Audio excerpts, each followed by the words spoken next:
Mesdames, Messieurs, bonsoir et bienvenue à cette émission spéciale. Cette année, la Société d'exploitation de développement aéronautique et météorologique Sodexam a annoncé de fortes précipitations avec des risques d'inondation très importants. Le gouvernement est en alerte pour une gestion optimale de la période. Plusieurs mesures énergiques pour résoudre la problématique des pertes en vie humaine et des dégâts matériels ont été élaborées, notamment la sensibilisation, le déguerpissement, les démolitions et de vastes travaux d'assainissement. Malgré l'état d'alerte du comité interministériel sur la gestion des crises et catastrophes pour cette saison des pluies, malgré l'objectif assigné, 0 victime en saison des pluies, le bilan est lourd. Le bilan est lourd, 30 décès malheureusement enregistrés, des disparus et des blessés. Que nous prévoit la Sodexam pour les jours et pour les semaines à venir? En dépit des mesures prises par le gouvernement, pourquoi un tel bilan? Au regard de cette situation alarmante, quelles sont les nouvelles mesures urgentes décidées en Conseil des ministres?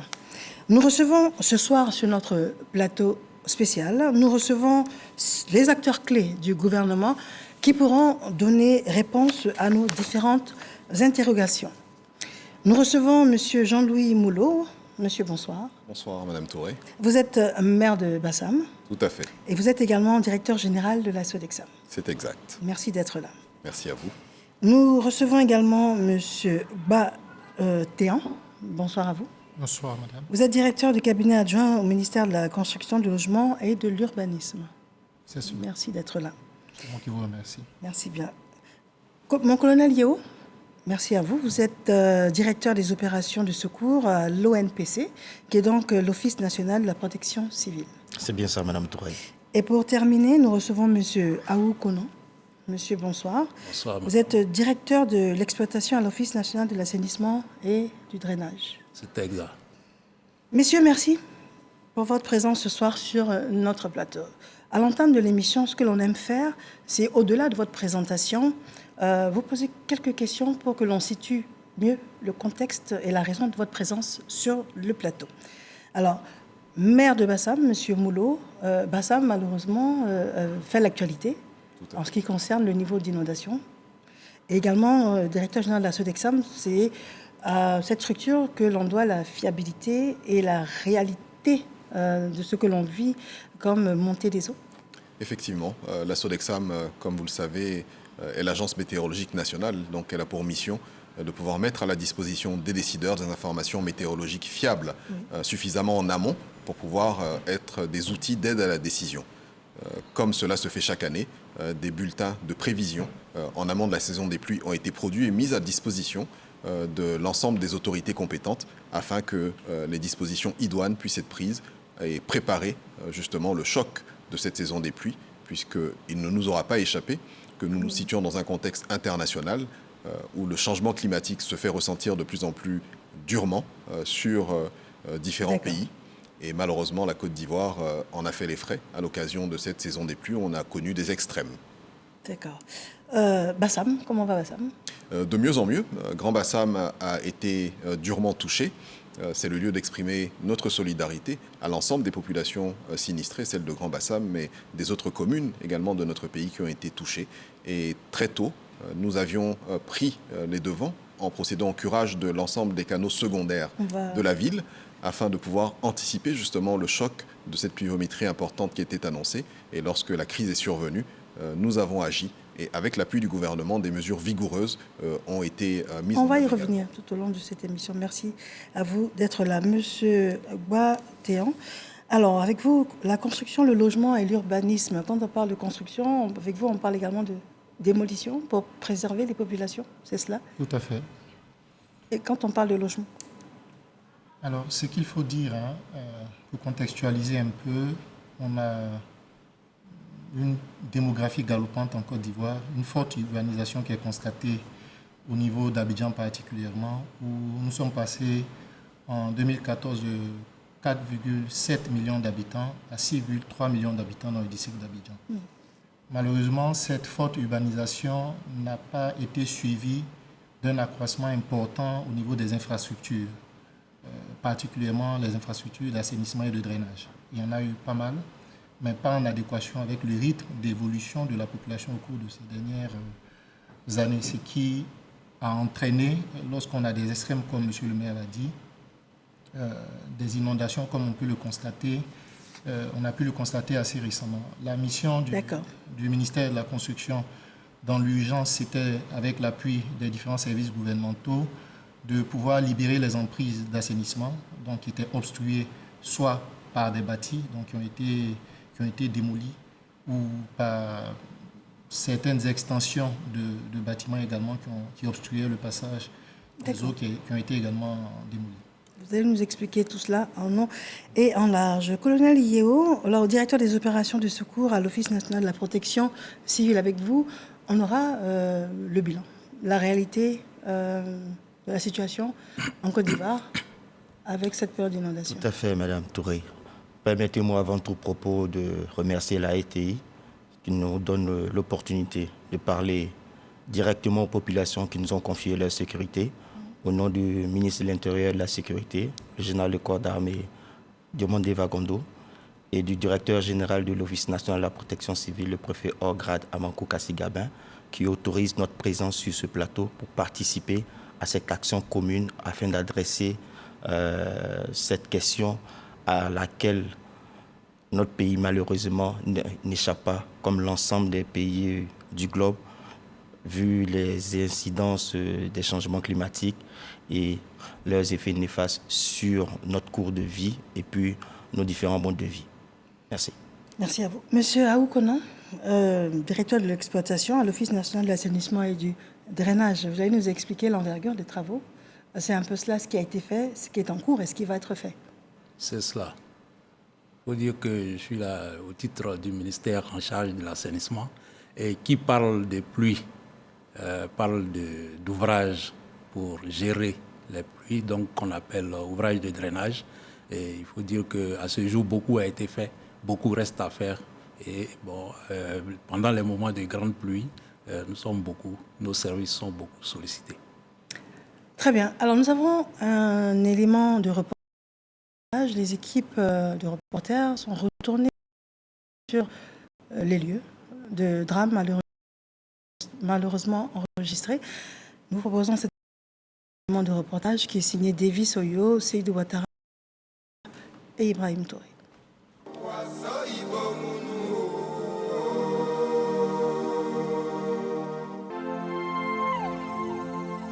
Yopougon, quartier Mikao, derrière la zone industrielle. Un secteur mis à rude épreuve par les intempéries. En témoignent les dégâts causés par la faute pluie constatée dans la nuit du jeudi 6 au vendredi 7 juillet. Des pertes en vie humaine.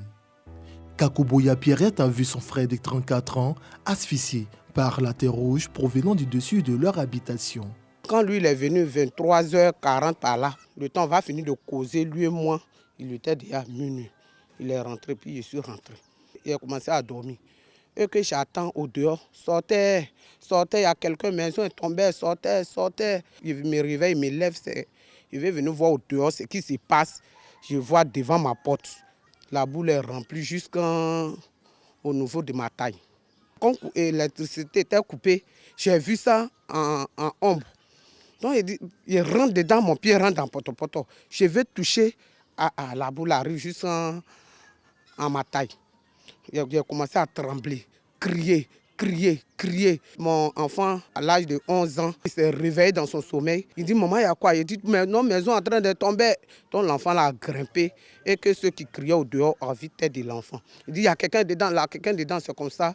Les jeunes sont rentrés dans la boue et ils sont allés nous sauver, moi et mes 4 enfants. Arrivé au salon, je me retrouve que la chambre de mon petit frère est remplie de la boue et le salon. J'ai crié maintenant, et mon petit frère, on dit, toi, il faut sortir d'abord. J'ai dit, non, je vais voir mon petit frère d'abord.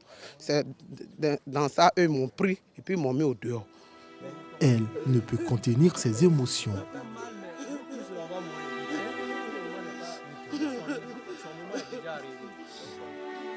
Les pluies diluviennes sont fréquentes dans la ville d'Abidjan et certaines villes de l'intérieur du pays.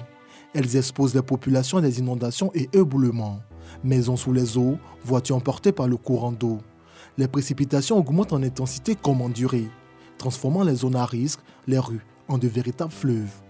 Et pourtant, lors du lancement officiel de l'opération du curage des caniveaux, le 16 mars 2023 dans la commune d'Abobo, les autorités ivoiriennes ont annoncé la poursuite des travaux d'envergure suivis de campagnes de sensibilisation de masse pour amener les populations à quitter les zones à risque. Au même moment, la SODESAM a fait une large diffusion de la détresse, l'angoisse et les dégâts que pouvait causer la saison des pluies. Un message rangé au tiroir par la population protestant du caractère naturel des inondations et éboulements. Conséquence, les pratiques défiant la salubrité publique continuent. Déversement des déchets ménagers et industriels dans des canalisations d'eau. À cela s'ajoute l'obstruction, un phénomène dû à l'ensablement lui-même à l'origine du problème d'inondation de Grand Bassam. Chaque année, chaque saison des pluies, des morts sont enregistrées. Le décompte augmente malgré les dispositions préventives de l'État et de la SODESAM.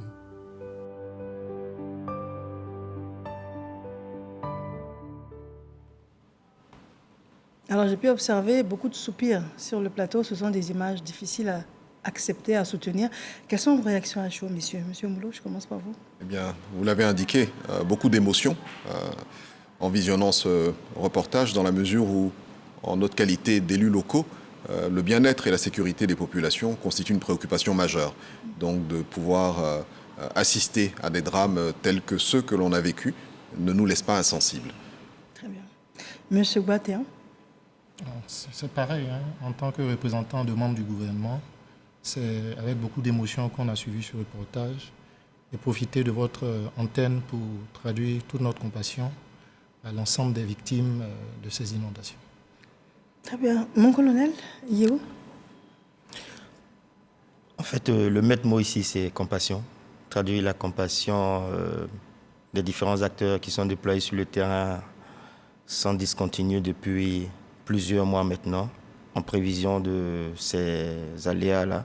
Donc traduire cette compassion aux victimes, à leurs parents, à leurs familles, leurs proches, et aussi les assurer que toutes les dispositions sont prises pour leur apporter le juste secours, le bon secours, le secours requis au moment où il faut par le gouvernement et puis toutes les structures techniques en charge de cette question. Monsieur Aoukonan, nous terminons par vous. Oui, je pense que je ne vais pas dire autre chose que ce qui a été déjà dit. Les images qui viennent de passer n'appellent autre chose que de la compassion à l'égard des victimes ainsi que de leurs parents. Très bien. Alors, émission spéciale, raison spéciale des décisions ont été prises en conseil de gouvernement depuis hier. Nous en parlerons dans cette deuxième partie d'émission. Mais pour l'heure, nous avons besoin de comprendre ce qui nous arrive, ce qui se passe, et puis qu'est-ce qui va être fait. Je m'adresse à vous, Monsieur Jean-Louis Moulot. Vous êtes certes maire de Bassam, vous êtes directeur général également de la SODECSAM. Alors, la SODECSAM, que nous dit la SODECSAM par rapport à la période de pluie déjà? Où est-ce qu'on en est et à quoi est-ce que l'on doit s'attendre les jours à venir? Très bien. Alors, ce qu'il faut noter, c'est que, comme je l'indiquais dans mon propos liminaire, nous nous situons dans un contexte international qui est marqué par le changement climatique. Ce changement climatique va nous entraîner à vivre malheureusement des épisodes climatiques extrêmes. La Côte d'Ivoire, à l'instar de certains autres pays à travers le monde, donc vit ces phénomènes climatiques extrêmes, qu'il s'agisse de la sécheresse avec la raréfaction des pluies dans certaines zones de notre pays, ou alors des précipitations abondantes dans une période très rapprochée. Et c'est ce que nous avons vécu, malheureusement, cette année à l'occasion de cette saison des pluies. Pour le district d'Abidjan, on note que la pluviométrie qui s'est abattue sur cette zone-là est supérieure à 90% à ce qu'on a observé sur les 3 dernières années. Et ce sont des phénomènes donc inédits, assez rares. Pour la ville de Grand Bassam, la pluviométrie a été supérieure à 56% par rapport à ce qu'on a pu observer lors de la saison des pluies sur les mois de juin-juillet sur les 3 années précédentes. Ça faisait 30 années qu'on n'avait pas enregistré des niveaux de pluie aussi importants. D'accord. Alors, Monsieur Batéan, dites-nous, si on devait cartographier Abidjan pour commencer, en ce qui concerne les zones identifiées à démolir, quelle serait cette cartographie? Alors, je parlerai plutôt de zones à risque. Donc, de zones à risque qui ont été identifiées sur tout le district d'Abidjan. Donc, dans chaque commune, avec l'appui de l'ONPC, du ministère en charge de l'assainissement, certaines zones ont été identifiées comme étant des zones à risque où des mises en demeure, des sensibilisations ont été menées vis-à-vis de ces populations qui vivent dans ces zones pour qu'elles puissent évacuer ces zones. Le planificateur urbain que nous sommes en tant que ministère en charge de l'urbanisme, lorsque nous planifions le développement de la ville, nous prévoyons un certain nombre d'infrastructures ou de zones où l'on peut habiter ou l'on ne peut pas habiter. Malheureusement, la plupart de ces zones à risque se situent dans des zones non constructibles, dans des zones déjà identifiées par le planificateur urbain comme des zones dangereuses pour l'habitat. Donc, nous sommes véritablement bouleversés lorsque nous voyons ces images où ces zones sont colonisées par ces populations. Est-ce que vous avez un mandat pour démolir? Bien entendu, la loi, le Code de la construction et de l'habitat nous donne mandat pour démolir toute construction anarchique. Toute construction anarchique. Donc, ça obéit à une certaine procédure jusqu'à ce qu'on arrive à la démolition. Et pour toutes les démolitions que nous avons réalisées jusque-là, dans le cadre de cette activité, et plus particulièrement dans la ville de Grand Bassam, c'est des démolitions qui ont eu lieu sur des zones non approuvées, où l'habitat n'était pas requis, où c'était des passages d'eau, on était obligé de démolir pour sauver des vies. Alors, souvent, vous nous parlez et l'on constate que les zones qui sont déguerpies sont recolonisées, peut-être par différentes personnes ou les mêmes. Et malheureusement, survient des drames. La question que l'on se pose, c'est pourquoi est-ce que lors de cette recolonisation, vous n'intervenez pas pour y mettre un terme? Alors, dans la police ou dans la gestion urbaine, nous n'intervenons pas directement. Nous intervenons en appui avec les collectivités territoriales. Donc, c'est les mairies qui sont les premières à alerter ou à gérer le territoire communal. Donc, c'est important de le dire. Également, nous ne pouvons pas, avec les capacités limitées que nous avons, poster un agent près d'une zone à risque. C'est pourquoi nous profitons de ces actions concertées avec les communes, l'ONPC et le ministère en charge de l'assainissement pour non seulement passer un message, mais également déguerpir les populations qui colonisent ces zones. Mais nos capacités ne nous permettent pas de pouvoir faire la police ou mettre quelqu'un, un agent ou deux agents dans des zones à risque, surtout que c'est des zones qui sont vastes. D'accord. Colonel Yeo, alors ce que l'on va vous demander, c'est quel est le bilan? Quel est le point à cette date en ce qui concerne malheureusement les mauvaises nouvelles? Très bien. À la date d'aujourd'hui, 13 juillet 2023, nous enregistrons pour l'ensemble du territoire national 30 décès malheureusement, 22 décès pour le Grand Abidjan, 8 pour l'intérieur du pays, 17 blessés et un peu plus de 2443 personnes mises en sécurité. Voilà de façon générale le bilan qui est enregistré à ce jour concernant les inondations et les effets néfastes des pluies qui ont été enregistrés. Ce bilan cache mal les nombreux efforts qui ont été engagés par le gouvernement et qui expliquent le bilan qui a été enregistré pour la ville de Grand Bassam, puisqu'il y a eu une large diffusion sur le cas de Grand Bassam. On a pu remarquer que pour le cas de Grand Bassam, malgré les nombreuses familles qui ont été mises en sécurité et qui ont été exposées aux effets des eaux, on n'a enregistré aucun décès, aucun blessé. Donc sur les 60 familles et les 225 personnes mises en sécurité, on n'a enregistré aucun décès et aucun blessé. ça traduit en fait l'efficacité des actions qui ont été menées. Malheureusement, le bilan dont je viens de vous parler... Mais quand vous parlez d'efficacité des actions menées, on a envie de faire une comparaison. Voilà, avec justement le bilan. M. Moulot j'en venais. A pu faire. Quelles sont les actions qui ont été menées qui n'ont pas été menées ailleurs pour qu'on parle de décès? En fait, le nombre de décès est lié à une concentration dans les zones qui ont été préalablement identifiées comme zones à risque. C'est le fameux défi de la recolonisation de ces zones à risque. Vous avez pu constater que dans ce qui a été appelé désormais la folle nuit du 6 au 7, on a enregistré plus d'une dizaine de décès. Et avec une concentration dans une zone particulière qui a été identifiée comme zone à risque, avec la coordination des services techniques des mairies, malheureusement,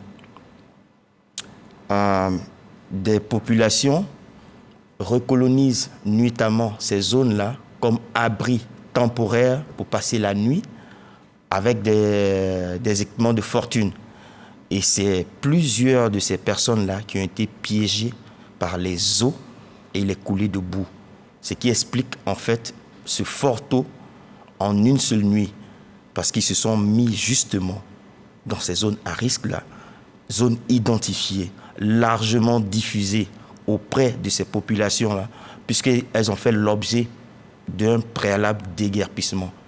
Et il y a suffisamment de communication.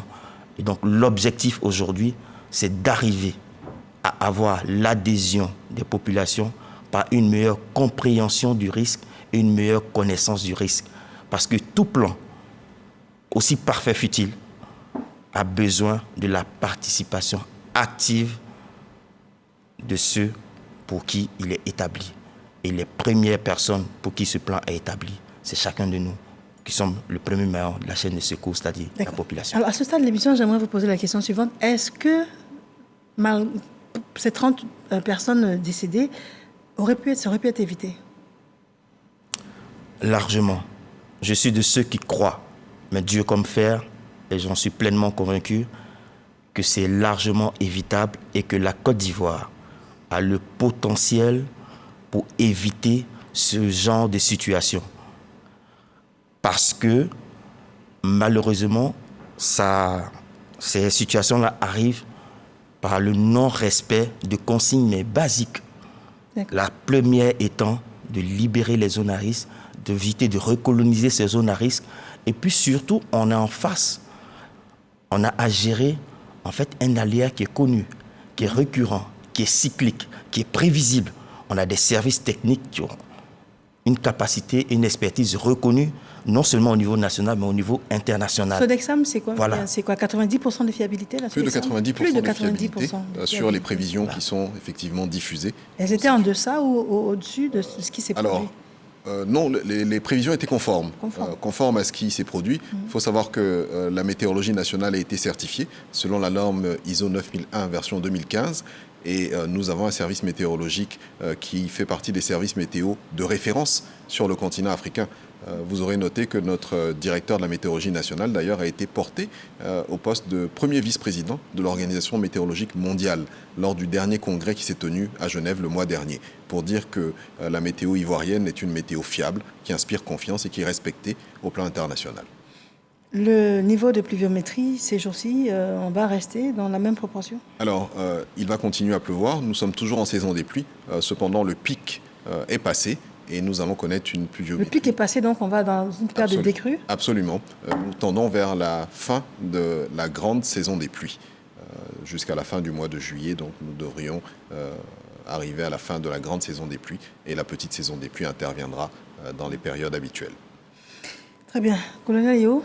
Oui, donc... Vous allez rapidement conclure? Oui, j'étais donc disant que c'est largement évitable et notre pays a une marge de progression vraiment immense pour se mettre au-dessus de ce genre de situation. Parce que les zones à risque sont identifiées, elles sont régulièrement mises à jour. Pour Abidjan, c'est 154 zones à risque. Pour l'intérieur du pays, c'est 289 zones à risque identifiées en coordination avec les services techniques de mairie et dont la liste est largement diffusée auprès des populations pour éviter ce genre de drames qui, je le répète, sont largement évitables et pour lesquels la Côte d'Ivoire est suffisamment armée pour faire face efficacement. Alors, on va revenir là-dessus parce qu'on se pose encore la question de savoir pourquoi est-ce que les actions n'ont pas été plus énergiques pour contraindre, tirer de force, faire sortir, empêcher les gens de revenir. Là, on se pose encore... Vous m'avez répondu en disant qu'on ne peut pas mettre devant chaque habitation quelqu'un, c'est vrai. Il y a peut-être d'autres options dont on va parler tout à l'heure. Alors, Monsieur Aoukono, alors dites-nous, avec vous, drainage, assainissement, tout ça, donc de grands travaux d'envergure ont été lancés, sont en cours et sûrement à venir. Mais on a réellement le sentiment, est-ce que tout a été fait? C'est la question que l'on se pose. Est-ce que tout a été fait par rapport au fait qu'il y ait ce niveau de montée des eaux? Merci, madame. Il faut dire que c'est difficile de dire qu'on a tout fait.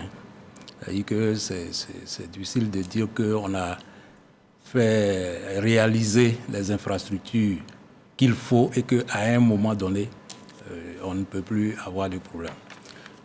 La gestion des phénomènes d'inondation en termes d'investissement, il y a deux volets. Il y a d'abord la réalisation des ouvrages neufs et puis ensuite il y a l'entretien des ouvrages existants. Je dis que c'est difficile de dire qu'on a tout réalisé parce que d'abord, aucun ouvrage de drainage n'est réalisé pour faire face à n'importe quelle intensité de pluie. Ça, c'est le premier facteur. Et puis, deuxièmement, comme l'a dit tout à l'heure monsieur le maire DG de la SODECSAM, avec le changement climatique, les phénomènes pluvieux deviennent de plus en plus imprévisibles. Donc, de ce point de vue-là, il est difficile de dire qu'à un moment donné, on est prêt. Mais sur le terrain, il y a beaucoup de choses qui ont été faites, qui sont en train d'être faites, qui sont en cours et qui sont prévues. Je veux dire, par exemple, depuis l'année 2018, dans un passé pas trop lointain, c'est en 2018 qu'il a commencé à avoir des lourds bilans suite aux pluies. En 2018, qu'on a eu beaucoup d'effets dévastateurs au niveau de la Riviera Palmeraie. Et depuis 2018, il y a d'importants travaux d'ouvrage de drainage des eaux pluviales qui ont été faits. De 2018 jusqu'à aujourd'hui, il faut dire qu'il y a 54 milliards de francs CFA qui ont été investis dans des travaux de construction d'ouvrages de drainage, un peu partout dans le pays, mais principalement à Abidjan, et Abidjan dans pratiquement toutes les communes. Mais les ouvrages qui ont été réalisés les plus structurants sont qu'on a réalisé un barrage écrêteur en amont de la rue Ministre. Oui. Ça, son rôle, c'est de retenir les eaux en amont pour éviter que ça vienne faire des dégâts en aval.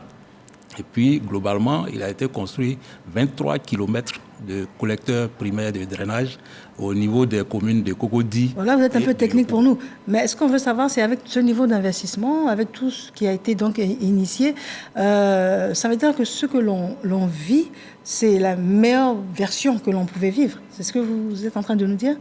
Non, ça veut dire qu'on ne pouvait pas parer, on ne pouvait pas parer à cette situation extrême annoncée par la SODECSAM depuis, on ne pouvait pas? Non, on ne pouvait pas parce que, en fait, il y a ce qui a été fait, mais ce qui reste à faire est encore énorme. Au regard de ce qui a été fait, il reste encore beaucoup à faire. Voilà, c'est-à-dire que là, en 2018, il y a eu l'actualisation du schéma directeur d'assainissement du district d'Abidjan qui prévoit des investissements à hauteur de 550 milliards, dont environ 200 milliards pour les ouvrages des eaux pluviales. Donc, quand on prend ce volume-là de budget de 200 milliards et que là, je parle de 54 milliards, donc vous voyez que, c'est-à-dire par rapport à ce qui devrait être fait pour améliorer la situation, ce qui est fait n'est pas suffisant pour vraiment parer à toutes les éventualités. Donc, ça veut dire que ce dont vous parlez, la différence de 2 milliards est en cours pour continuer et puis que de plus en plus les chiffres puissent baisser en ce qui concerne... C'est ça. Il y a des travaux qui sont en cours en ce moment, mais il y en a pour lesquels les financements sont toujours en train d'être recherchés par les autorités. Et donc, au fur et à mesure qu'on a les financements, on réalise les ouvrages qui peuvent être réalisés pour essayer d'atténuer les dégâts dus aux eaux. D'accord, donc ça veut dire que les ouvrages sont en cours toute l'année. Parce qu'on a également ce sentiment-là, vous allez nous le dire. On a le sentiment que vous bougez à la veille de la période de saison des pluies. Non, c'est a. vraiment le sentiment parce que, comme je l'ai dit, il y a deux volets en matière de lutte contre les inondations. Il y a le volet investissement, c'est-à-dire construction des infrastructures, mais il y a le volet entretien. Le volet entretien des ouvrages existants, c'est un volet qui est mis en œuvre sur toute l'année. Voilà, les ouvrages sont sous entretien permanent pour leur donner leur capacité optimale de fonctionnement. Et ces budgets d'entretien-là, des ouvrages existants, aujourd'hui, coûtent en moyenne 2 milliards de francs à l'État chaque année. Mais c'est vraiment sans répit, du 1er janvier au 31 décembre. C'est des opérations qui se font parce que, comme les ouvrages, on a dit qu'il y a encore beaucoup à faire.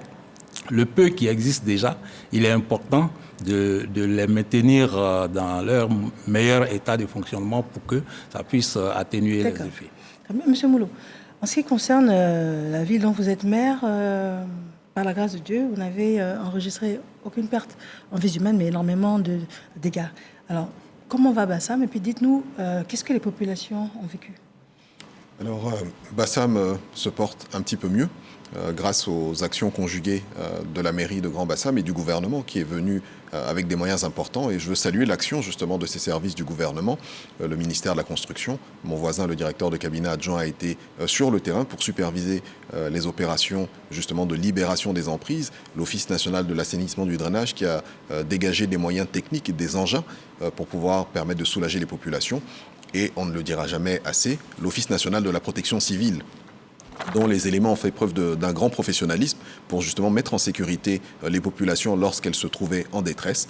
Et nous avions sur place au niveau local donc une cellule de crise impliquant toutes les parties prenantes avec l'autorité préfectorale également, qui nous a permis donc de répondre aux urgences et aux préoccupations de nos populations. Donc les populations ont traversé une période difficile. Certains quartiers sont encore sujets à ces situations d'inondation, mais grâce aux actions énergiques qui sont en cours, justement, la situation s'améliore progressivement et on note une amélioration. Très bien, je vous remercie. Monsieur Batéan, alors dites-nous, dans votre ministère, il y a également le volet logement. Alors c'est une chose de déguerpir les personnes pour assurer leur sécurité et le fait que ces personnes restent en vie. Mais est-ce que vous avez une politique pour les reloger? Alors, déjà, avant de répondre à votre question, si vous me permettez, je voudrais rebondir sur l'intervention de M. Aoukounan pour dire que pour le peu d'ouvrages d'assainissement que nous avons, il faut pouvoir en prendre soin. Il faut pouvoir en prendre soin en ne jetant pas tout et n'importe quoi dans les ouvrages d'assainissement et surtout en ne les obstruant pas avec des constructions.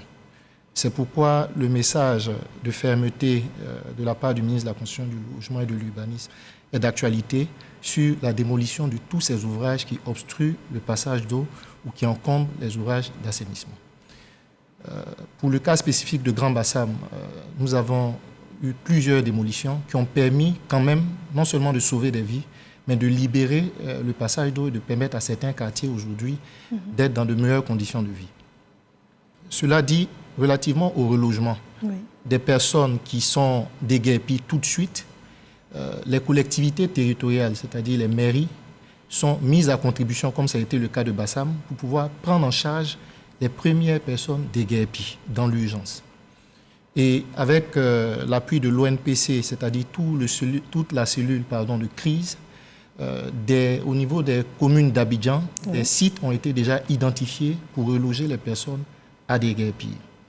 Ce n'est peut-être pas les meilleures conditions d'habitat sur le très court terme, mais ça permet au moins de remédier à la situation. Vous êtes en train de nous dire que toutes les personnes qui sont déguerpies, bien qui partent d'elles-mêmes, ont au moins dans l'immédiat un endroit, que ce soit une école, que ce soit un endroit où aller, et puis être en sécurité pour passer quelques nuits. Oui. C'est ce que vous nous dites. Oui. Et ensuite, il y a une stratégie, il y a quelque chose qui est mis sur pied pour les aider à se reloger. À se reloger dans le très court terme, non, tout de suite. Non, tout de suite. Peut-être à moyen ou à long terme, des décisions seront attendues du gouvernement sur ces questions, mais dans le très court terme, il faut sauver déjà les vies. C'est pourquoi nous faisons un appel à la solidarité familiale, à la solidarité au niveau des collectivités territoriales pour accueillir les personnes qui sont dans les différentes zones à risque. C'est ce que je peux dire. D'accord. Alors, une question également pour vous. Lorsque l'on parle d'inondation, d'effondrement, de démolition, c'est votre ministère. Mais est-ce que la qualité des matériaux n'est pas mise en cause? Est-ce que vous avez compétence également pour vérifier cela? Ça, c'est une question qui revient souvent. Alors, nous contribuons dans le groupe de travail sur les matériaux de construction, mais nous ne sommes pas lead. C'est une prérogative du ministère en charge du commerce. Mais nous travaillons avec le ministère en charge du commerce sur la problématique des matériaux de construction. Et cet échange sur les matériaux de construction, nous les menons avec les professionnels du secteur. Pourquoi j'insiste sur les professionnels du secteur? Parce qu'il n'est pas forcément de la compétence de celui qui est le maître d'ouvrage de juger tout de suite la qualité des matériaux. Pour construire, il faut faire appel à des professionnels. Donc, on peut vérifier, par exemple, qu'un certain type de fer à béton est de bonne qualité, mais n'est pas adapté à la construction que vous voulez faire. C'est pourquoi, en faisant appel à un professionnel, il sera lui-même à même de vous donner le matériau ou de vous conseiller sur le bon matériau. Donc, pour construire, il faut plutôt faire appel à des professionnels avec qui nous échangeons sur la qualité des matériaux. D'accord. Alors, nous allons vous proposer dans quelques instants l'extrait du Conseil des ministres avec des mesures urgentes qui ont été prises au égard à la situation. Mais juste avant, j'aimerais demander au colonel Yeo qui est en situation de détresse lorsque l'on vous appelle, parce que les numéros vont s'afficher également, on vous appelle, et quelle est votre capacité de réactivité et dans quelle mesure est-ce que vous arrivez à mettre en sécurité les personnes?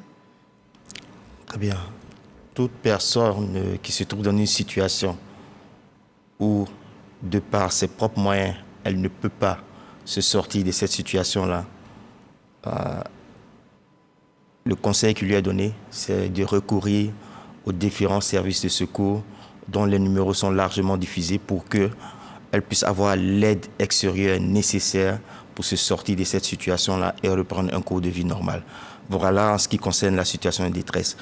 Quand nos services sont requis, services qui préalablement étaient mis en alerte, donc je l'indiquais tantôt, depuis plus de 8 semaines, l'ensemble des acteurs de premier plan du dispositif de protection civile, j'entends par là aussi bien les pompiers militaires que les pompiers civils, c'est environ 40 casernes qui couvrent l'ensemble du territoire national, ont été mis en alerte et sont déployés sur le terrain sans discontinuer depuis donc au moins 8 semaines pour réduire les délais d'intervention. Et il y a un prédéploiement qui a été fait relativement aux zones à risque qui ont été identifiées préalablement avec les services techniques des mairies et l'ensemble des différents membres du comité interministériel de gestion des inondations pour apporter un prompt secours, un juste secours aux différentes populations et leur permettre de traverser cette situation-là de façon normale parce que j'insiste là-dessus, j'estime que notre pays a largement les capacités, le potentiel de pouvoir supplanter cette situation. Très bien. Je vous propose d'écouter à nouveau les mesures urgentes prises hier en Conseil des ministres et après nous reviendrons pour un dernier tour de table. Le Conseil a adopté une communication relative au bilan partiel de la saison des pluies sur la période allant du 1er avril au 10 juillet 2023 dans le district autonome d'Abidjan et dans les villes de l'intérieur du pays.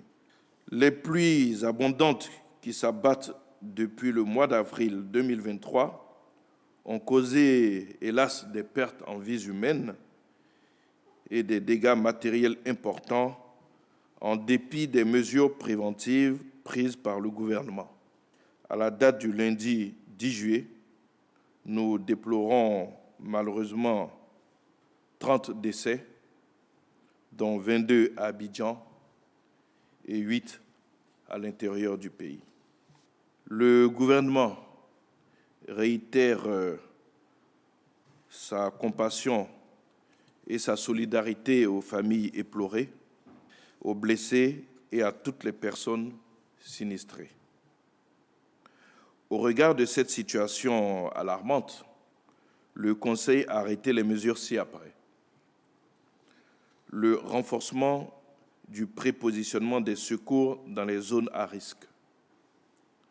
L'intensification de la sensibilisation avec l'implication des autorités administratives locales, des élus et des responsables communautaires.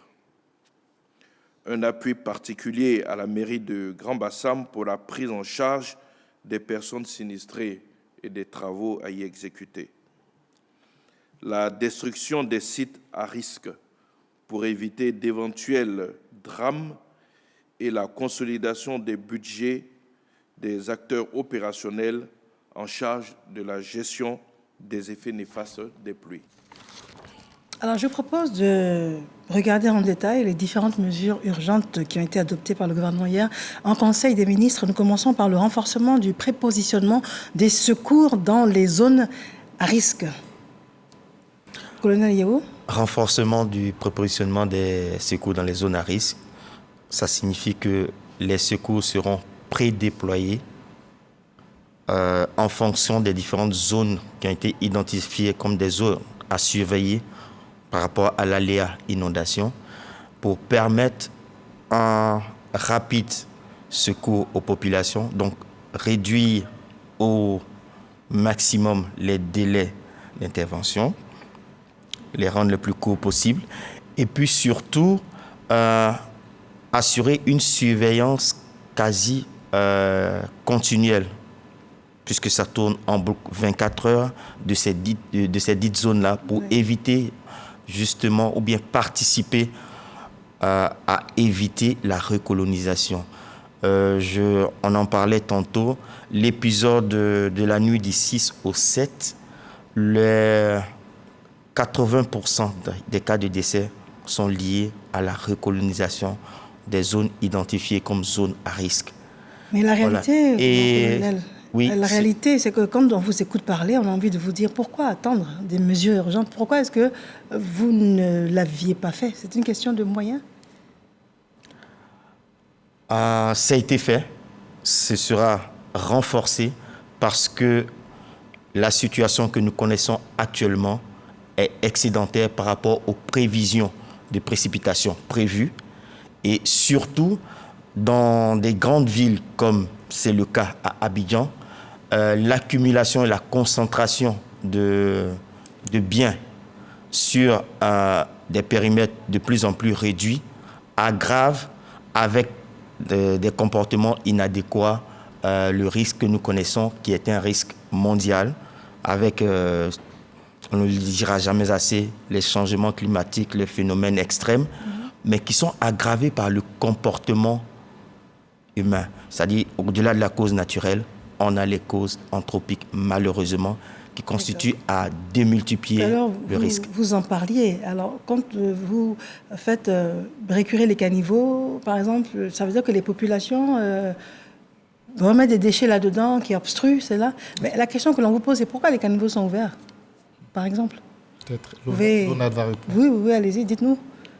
Oui, bon, il faut dire que les eaux des pluies, les eaux des ruissellements ruissellent en surface. Hein. Donc, si c'est fermé, on ne pourra jamais capter. Donc, les caniveaux à ciel ouvert servent à récupérer les eaux des ruissellements des surfaces. Mais par moment, on fait des ouvrages enterrés pour canaliser ces eaux-là vers leur exutoire. Ce que je veux dire, c'est qu'on ne peut pas faire que des ouvrages enterrés fermés. Sinon, l'eau qui coule en surface ne sera jamais... Alors, en tant que profane, on a vu des caniveaux avec des espèces de barres en métal. Là. Oui. C'est pas ouvert, c'est pas fermé. Mais d'abord, on ne peut pas tomber là-dedans. Oui. Et deuxièmement, on n'a pas le sentiment que l'on puisse mettre des déchets qui puissent obstruer. Oui, mais ça dit que le caniveau, avec les grilles dont vous parlez, c'est encore plus délicat que lorsque c'est complètement ouvert, parce que avec les déchets qui sont, même si c'est pas rejeté directement dans les caniveaux, si c'est rejeté dans la nature, avec les eaux de ruissellement, ces grilles-là sont plus facilement colmatables que si le caniveau était complètement ouvert. D'accord. Voilà qui est clair. Alors le premier point, c'est donc le renforcement du prépositionnement des secours dans les zones à risque que vous nous avez expliqué et développé. Et en ce qui concerne l'intensification de la sensibilisation avec l'implication des autorités, Je m'adresse à vous, d'abord vous, monsieur le maire.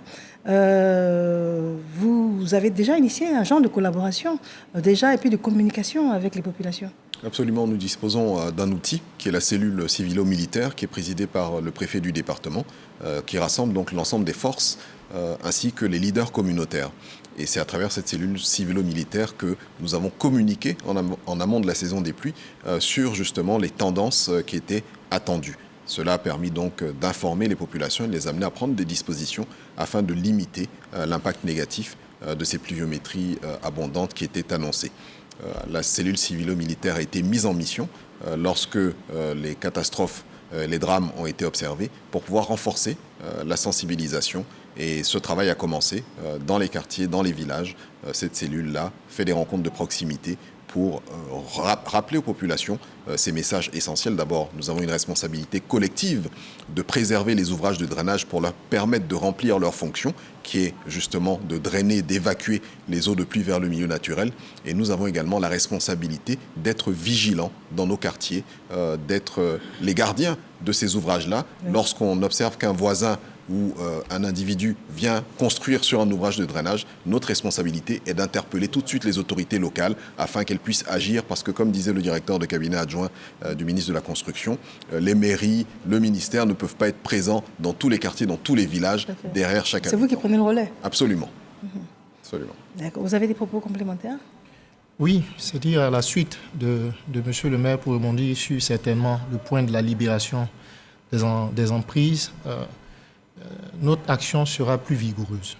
Notre action sera plus vigoureuse dans l'ensemble des sites déjà identifiés comme étant des sites à risque. Donc, des mises en demeure de démolition seront délivrées là où ce n'a pas été fait et des courriers d'évacuation également à l'endroit des populations sera adressé. C'est le lieu également d'appeler à la solidarité, comme je l'ai dit tantôt, et saluer l'implication des comités locaux. Pour l'expérience que nous avons eue à Bassam, si nous avons pu réaliser ces différentes démolitions, c'est grâce à l'appui non seulement de la mairie, mais à l'appui également des communautés locales qui ont compris l'intérêt d'opérer ces démolitions de ces ouvrages qui obstruent le passage de l'eau. Alors, ce que j'aimerais savoir, c'est lorsque l'on parle de destruction de sites à risque, c'est ce dont vous parlez, vous avez encore le temps de faire des courriers, des documents? Vous n'allez pas aller et puis faire sortir les personnes pour les préserver? Si, je veux dire, sur Bassam, ça a été en une journée. Ça a été un peu brusque, mais les populations avaient été déjà informées dans le cadre d'un projet qui se dénomme le PARU. Conformément à nos procédures, il est important d'informer et de donner un certain délai aux différentes populations avant d'aller démolir. Et nous pensons que si nous agissons très vite, comme ce que nous avons déjà commencé à faire, on va pouvoir préserver quand même des vies. D'accord, très bien. Alors, les mesures, on a parlé du renforcement du prépositionnement des secours dans les zones à risque. On en a parlé, vous avez développé.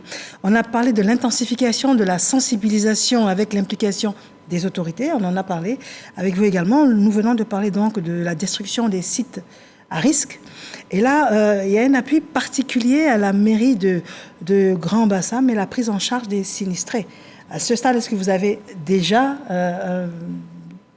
les détails? Oui, absolument. En termes d'attente, tout d'abord, la mairie a, dès le déclenchement de cette crise, pris des dispositions en engageant une entreprise pour pouvoir donc libérer les ouvrages de drainage de tout ce qui les obstruait et permettre d'évacuer l'eau vers les exutoires. Le gouvernement, à travers le ministère en charge de la salubrité, a pris le relais lorsque Monsieur le Premier ministre a dépêché une mission gouvernementale sur le terrain. Donc le gouvernement a pris le relais et les travaux se poursuivent donc sous l'autorité de l'Office national de l'assainissement du drainage. C'est donc cette prise en charge de la facture des travaux qui avait été initiée dont il est question. Ensuite, il y a encore à ce jour une cinquantaine de personnes qui sont hébergées, prises en charge en termes d'hébergement, de restauration par la mairie, des sinistrés qui n'ont pas encore pu regagner leur domicile Et le Premier ministre a bien voulu, sur les instructions du chef de l'État, donc faire prendre des dispositions afin que la mairie soit soutenue pour la prise en charge de ces personnes sinistrées. Le troisième volet, ce sont les personnes dont les lieux d'habitation ont été démolis parce qu'ils étaient sur des zones non édificandi, des zones non constructibles. Et ces personnes-là donc bénéficieront d'un petit appui pour pouvoir se reloger, un appui symbolique qui vient du gouvernement pour leur permettre de se réinstaller. Alors, ce que vous nous expliquez, c'est valable pour la ville de Grand Bassam. De Grand Bassam. Absolument. Est-ce que vous avez l'information? Est-ce que c'est élargi à toutes les villes de Côte d'Ivoire, les mesures? Est-ce que vous avez l'information? C'est une mesure nationale, puisque dans le cadre du comité interministériel de gestion des inondations, nous avons la participation active du ministère de la Solidarité qui a élaboré un plan pour appuyer les victimes de ces inondations. Je crois que dans le cas de la ville du Grand Bassam, cette ville a reçu la visite de Madame la ministre avec une délégation importante pour apporter non seulement un appui, manifester sa compassion, mais apporter un appui aux différentes populations qui avaient été impactées. Donc c'est un programme de lutte vraiment holistique qui prend en compte toutes les dimensions et tous les aspects liés aux effets néfastes des inondations, aussi bien l'aspect urgent en matière de secours, l'aspect social en matière de relogement, l'aspect continuité des activités économiques. C'est vraiment un engagement de tout le gouvernement au travers de ce comité de gestion interministérielle présidé par Monsieur le ministre de l'Intérieur et de la Sécurité. Si vous me permettez de revenir sur cette dernière intervention, effectivement, Madame la ministre de la Solidarité, sur les instructions du chef de l'État, s'est rendue à Bassam et a apporté un appui en vivres et en non-vivres, ainsi qu'un appui en numéraire aux familles qui sont prises en charge dans les différents lieux d'hébergement. Très bien. Et le dernier point, en ce qui concerne les mesures urgentes qui ont été prises en Conseil des ministres, c'est la consolidation des budgets des acteurs clés. Vous pouvez nous en dire un peu plus? Ça veut dire que tout le monde aura une enveloppe supplémentaire pour faire face à cette situation délicate que vit la Côte d'Ivoire? Eh bien, s'agissant des acteurs clés, il me semble que ce sont les acteurs techniques. Donc le ministère de la Construction qui a la responsabilité de procéder à la démolition des constructions justement sur l'emprise de ces ouvrages de drainage. L'Office national de l'assainissement du drainage qui a la responsabilité donc de dégager les moyens techniques, de mettre en œuvre des moyens techniques, des engins notamment, pour pouvoir donc procéder à l'entretien des canaux et aussi le développement donc de linéaires nouveaux. Certainement l'Office national de la protection civile, dont l'intervention a été précieuse tout au long de cette crise, puisque jour et nuit, ils étaient sollicités et ont déployé des moyens techniques, des zodiacs, etc., pour pouvoir donc intervenir et préserver les vies humaines. Je crois que c'est ce qui est mentionné. Pour la ville de Grand Bassam, de manière spécifique, nous avons également, il y a quelques années, entamé un plaidoyer auprès des autorités gouvernementales. Et le projet d'assainissement et de résilience urbaine, le PARU qui a été évoqué tout à l'heure, la ville de Grand Bassam a été retenue pour une enveloppe de 8 milliards de francs CFA. Et les travaux de renforcement donc, du réseau de drainage des eaux de pluie vont démarrer dans les jours à venir dans la ville de Grand Bassam, afin de prémunir justement les populations de certains quartiers de ces risques d'inondation. Il faut noter également que le gouvernement a eu un effort particulier sur la ville de Grand Bassam qui avait été frappée par des inondations, on s'en souvient, il y a quelques années, le quartier France et toute la zone lagunaire, à travers un investissement de 22 milliards de francs CFA que nous avons pu obtenir du gouvernement pour l'ouverture définitive de l'embouchure dont les travaux sont quasiment achevés aujourd'hui, ce qui préserve donc cette zone maritime, le quartier France, la ville historique de Grand Bassam, d'inondations futures. Je vous remercie. Alors, vous allez maintenant devoir conclure. Nous sommes au terme de nos échanges. Donc, la deuxième partie essentielle de cette émission, c'était de vous lire les mesures urgentes qui ont été prises en Conseil des ministres, les 5 mesures. On vous les a lues et puis les personnes ressources sur notre plateau vous ont expliqué concrètement de quoi il va s'agir. Donc, messieurs, je vais commencer par vous. Quels sont vos derniers propos pour conclure? Merci, vous avez madame. un appel annoncé, c'est le moment. Oui, Chacun le dernier à peu près 30 propos, secondes. c'est vraiment encore une fois de réitérer les appels que nous avons l'habitude de lancer. C'est des appels à la discipline, à l'autodiscipline, parce que sur 2 volets, sur le fonctionnement des ouvrages. L'incivisme des populations est un grand facteur du dysfonctionnement des ouvrages et principalement par le rejet des ordures dans ces ouvrages-là. Les ordures. Donc l'appel, c'est vraiment un appel à la population au respect des ouvrages de drainage pour leur permettre de jouer. Je suis obligée de vous poser cette question. Quand vous parlez d'ordures, est-ce qu'il y a régulièrement dans les quartiers des endroits où les populations peuvent déverser les ordures en dehors des grosses bennes, hein? Est-ce qu'il y a des endroits où régulièrement c'est possible? Non, les endroits appropriés pour rejeter les ordures, ce sont les bennes qui sont entreposées à certains endroits des quartiers, puisque ces bennes-là, par la suite, font l'objet d'enlèvement par les sociétés en charge de la gestion des déchets. D'accord. Donc, je vous remercie pour votre intervention. Colonel Yeo, vos derniers propos. On est déjà au terme de l'émission. Allez-y rapidement. Très bien. Merci, Madame Touré. C'est vraiment un appel et un rappel aux populations pour respecter les mesures simples, basiques, mais qui sont efficaces pour sauver des vies. Libérer les zones à risque, se tenir régulièrement informés, éviter de recoloniser des zones qui sont identifiées comme dangereuses ou de braver des consignes simples qui sont données régulièrement et qui sont rappelées parce que effectivement, ça permet de sauver des vies et ça évite qu'il y ait des surrisques qui emmènent qu'on puisse avoir des renforcements, comme le dernier point du communiqué du gouvernement l'a monté. Voilà, c'était sur ça que je voulais terminer avec votre permission. D'accord. Voilà. Je vous remercie. Alors, Monsieur Batéan, quels sont vos derniers propos, s'il vous plaît?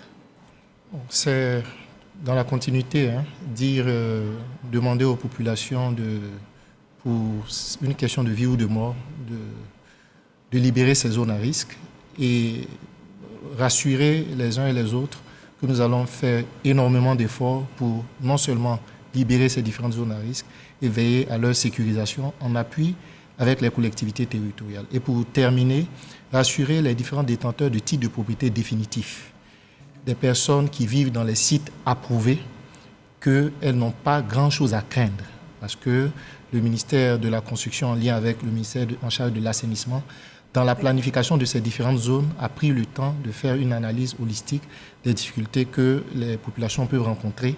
On a pris le temps de dégager des zones non constructibles. D'accord, je vous remercie. Monsieur Moulou, vous me permettrez de conclure rapidement en 3 points. Tout d'abord, en remerciant le président de la République et le Premier ministre pour l'attention particulière qui a été accordée à la ville de Grand-Bassam dans le cadre de la gestion de cette crise. Ensuite, un appel à la vigilance de nos populations. Et enfin, rassurer les populations sur le fait que des dispositions sont prises pour éviter la survenue de drames tels que ceux que nous avons connus dans la ville de Grand-Bassam, grâce notamment aux investissements pris par le gouvernement que j'ai mentionnés tout à l'heure. Je remercie, messieurs, d'être venus sur notre plateau pour tous ces éclaircissements.